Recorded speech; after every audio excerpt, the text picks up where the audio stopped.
السلام علیکم ورحمۃ اللہ، میں شمس تبریز قاسمی اور آپ دیکھ رہے ہیں نیشنل ڈیبیٹ کا پروگرام۔ اور آج ہم جس مدعے کو لے کر آئے ہیں وہ کوئی پولیٹیکل مدعا نہیں، کوئی سماجی مدعا نہیں، نہ کوئی ملی ایشو ہے، بلکہ اردو ادب کا معاملہ ہے۔ اور اردو ادب نہیں بلکہ اردو ادب کی ایک مشہور شخصیت، ایک مشہور شاعر، مشہور تنقید نگار، جن کے انتقال کے بعد اردو دنیا میں ہر جگہ سناٹا ہے، غم کا ماحول ہے، ان پر ہم آج تبصرہ کریں گے، انہیں ایک طرح سے خراج عقیدت پیش کریں گے اور یہ جاننے کی کوشش کریں گے کہ شمس الرحمان فاروقی کی شخصیت میں ایسا کیا تھا، اردو ادب کے لیے وہ اتنا اہم کیوں تھے، آخر کیوں ان کے انتقال کے بعد اردو دنیا میں غم کا ماحول ہے اور ہر کوئی ان کے لیے خراج عقیدت پیش کر رہا ہے۔ ان کی وفات کو اردو دنیا کا ایک بہت بڑا خسارہ بتایا جا رہا ہے، اور خاص طور پر کہا جا رہا ہے کہ جدید اردو ادب کے ایک ستون تھے شمس الرحمان فاروقی، جس کی تلافی ممکن نہیں ہے۔ ہمارے ساتھ اس گفتگو میں، ہم اسے ڈیبیٹ بھی کہنا مناسب نہیں سمجھتے، بہرحال ہمارا اس کا نام یہی ہے، جو لوگ شریک ہو رہے ہیں ان میں سر فہرست ہیں جناب مشتاق احمد نوری، مشہور افسانہ نگار ہیں اور بہار اردو اکیڈمی کے سیکریٹری رہ چکے ہیں، کئی کتابوں کے مصنف بھی ہیں، شاعر بھی ہیں۔ اس کے علاوہ ہمارے ساتھ ہیں ڈاکٹر نجمہ رحمانی، مشہور مصنف، شاعرہ اور افسانہ نگار ہیں، دہلی یونیورسٹی میں پروفیسر ہیں۔ اس کے علاوہ ہمیں ایک دو لوگ اور اس بیچ میں جوائن کریں گے، ڈاکٹر خالد مبشر جامعہ ملیہ اسلامیہ میں شعبہ اردو کے اسسٹنٹ پروفیسر ہیں، اور جناب محفوظ احمد صاحب وہ بھی جامعہ ملیہ اسلامیہ میں پروفیسر ہیں۔ تو شروعات جناب ڈاکٹر نجمہ رحمانی صاحبہ آپ سے ہی کہ شمس الرحمان فاروقی صاحب اردو ادب کے لیے اتنے اہم کیوں تھے کہ آخر انہیں ان کے بارے میں کہا جا رہا ہے کہ ان کی وجہ سے اردو ادب کا بہت بڑا خسارہ ہوا ہے؟ شمس صاحب، پہلے تو میں تھوڑی سی آپ نے تعارف میں جو کچھ کہا کہ شاعر افسانہ نگار، میں شاعر افسانہ نگار نہیں ہوں، لیکن شاعری پڑھتی ہوں، افسانے پڑھتی ہوں، میں بہت پرانی قاری ہوں ادب کی۔ اب آپ کا یہ سوال بےحد اہم سوال اور بہت مشکل سوال ان معنوں میں۔ فاروقی صاحب کا کام اتنا زیادہ ہے، شاعری میں، افسانے میں، ادب میں، تنقید میں، ترجموں میں، ترتیب میں، کہ آپ مجھ سے چاہیں کہ میں 10 منٹ میں کوئی بات اپنی کہہ دوں۔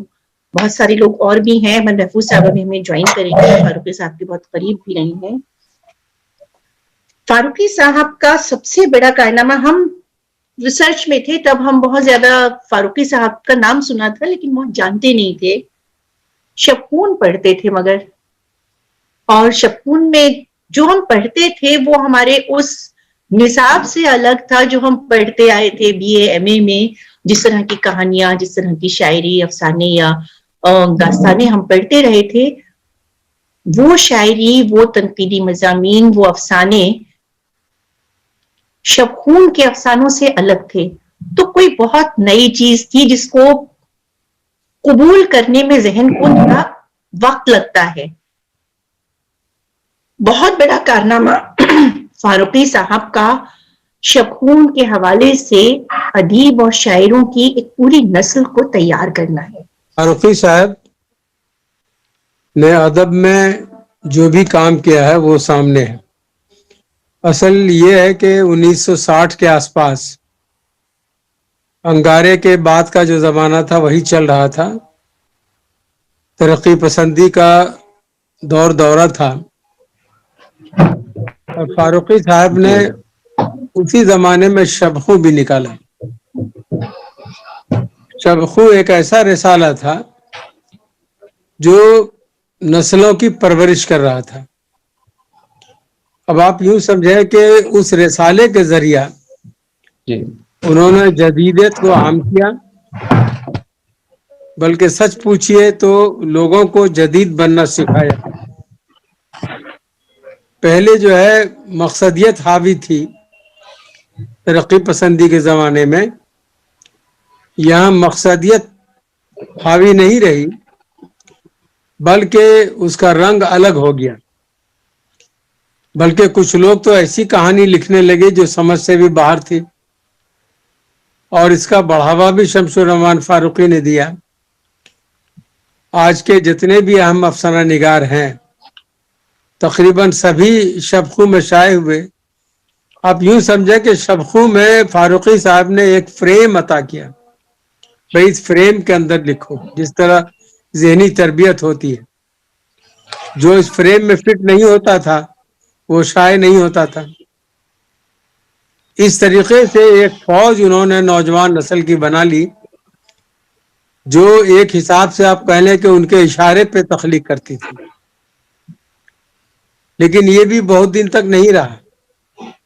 1980 کے آتے آتے یہ جدیدیت بھی کمزور ہو گئی اور وہ لوگ بالکل جدیدیت تھے پہلیوں میں کہانیاں لکھنے لگے تھے وہ پرانی ڈگر پہ لوٹ آئے یا یوں آپ کہیں کہ روشن بیانیہ کا دور شروع ہوا اور وہ پہلی کا زمانہ ختم ہوا. اور اسی زمانے میں لگ بھگ فاروقی صاحب نے بھی نثر کا جادو جگانا شروع کیا لیکن وہ جدیدیے نہیں بنے. ان کی جو کچھ کہانیاں شبخو میں شائع ہوئیں اس کی ان کے نام سے تو نہیں تھی لیکن ان کے دوستوں نے کھول دیا کہ وہ انہیں کی لکھی ہوئی ہے. اس کی سب سے بڑی اہم خصوصیت یہ تھی کہ جس دور کی نمائندگی کہانی کر رہی ہے اسی دور کے زبان کو انہوں نے استعمال کیا. 2-4 کہانیاں تو ایسی آئی کہ لگے کہ صاحب اس سے اچھی کہانی ہو ہی نہیں سکتی. کوئی بھی تحریک یا کوئی بھی فیشن آپ جان لیجئے کہ وہ بہت دنوں تک نہیں رہتا قائم. 10-20 سال سے زیادہ نہیں رہتا ہے اور 80 کے بعد مابعد جدیدیت چلی آئی. تو فاروقی صاحب نے ایک ادیبوں کی پوری نسل کی بلکہ میں تو کہوں گا کہ 2 نسلوں کی ذہنی آبیاری انہوں نے کی. یعنی 50 کے بعد اور پھر 2001 کے بعد. ہاں تو وہ 2 نسلوں کی انہوں نے آبیاری کی ہے اس میں 2 رائے نہیں ہے. شمس تبریز قاسمی صاحب بہت شکریہ.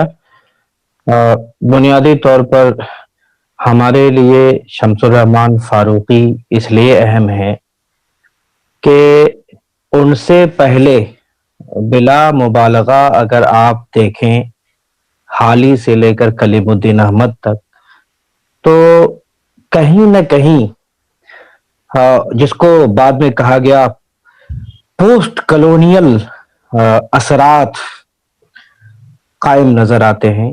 اپنی تہذیب اپنے ادب کے حوالے سے ایک خاص قسم کا احساس کمتری یا احساس ندامت جس کو کہا جائے آپ کو وہ بہت عام ملے گا. اور اس میں کوئی جتنے بڑے دماغ ہمارے عہد کے یا اس سے پہلے رہے ہیں میں تو کہوں گا کہ علی گڑھ تحریک سے لے کر کے شمس الرحمن فاروقی نے جب لکھنا شروع کیا ہے اس وقت تک جس میں ترقی پسند تحریک بھی شامل ہے وہ سب کہیں نہ کہیں اپنی ادب کو اپنی تہذیب کو بہرحال ایک مغربی تہذیب اور مغربی ادب کے سے تقابل کر کے موازنہ کر کے یا اس چشمے سے دیکھ کر کے یہ باور کرانا کہ ہمارا ادب تو خاص طور سے جو ہمارا کلاسیکی سرمایہ ہے وہ بڑا پست قسم کا ہے. ایک تاثر یہ ابھرتا تھا اس میں حالی بھی شامل ہیں اور بعد کے لوگ بھی شامل ہیں اور بطور خاص کلیم الدین احمد اور ترقی پسندوں میں بھی بعض لوگ جنہوں نے کہا ارے اس کو اٹھا کے پھر فرسودہ قسم کا ادب ہے ہمارا. اس احساس کمتری سے ہماری نسل کو یقیناً جنہوں نے باہر نکالا ہے ان میں اہم ترین نام شمس الرحمن فاروقی ہے. انہوں نے بتایا ہمیں کہ داستان قصیدہ مرثیہ مثنوی غزل ہمارا جو پورا کلاسیکی سرمایہ ہے اس کی عظمت کیا ہے اور وہ کس طرح عالمی ادبیات کے شانہ بشانہ اس کو رکھا جا سکتا ہے. شکریہ. تو ہم گفتگو کر رہے تھے معروف ادیب پروفیسر شمس الرحمن فاروقی صاحب پر جو جنوری 1935 میں ان کی ولادت ہوئی تھی اور 25 دسمبر 2020 میں اس دنیا کو الوداع کہے گئے. وہ بھی کووڈ-19 کے شکار ہوئے اور اس دنیا سے 85 سال کی عمر میں ان کا انتقال ہوا. اچھی خاصی لمبی عمر انہوں نے پائی. ہم سب دعا کر رہے ہیں کہ اللہ تعالیٰ ان کی قبر کو نور سے منور فرمائے. ان کی ادب ان کی زبان ان کی خدمات ان کے کارنامے اور ان سے ریلیٹڈ جو کچھ تھا اس پر آج ہم نے گفتگو کی اور ہم نے جوائن کیا معروف افسانہ نگار اور بہار اردو اکیڈمی کے سابق سیکریٹری جناب مشتاق احمد نوری صاحب نے، دہلی یونیورسٹی کی پروفیسر ڈاکٹر نجمہ رحمانی صاحبہ نے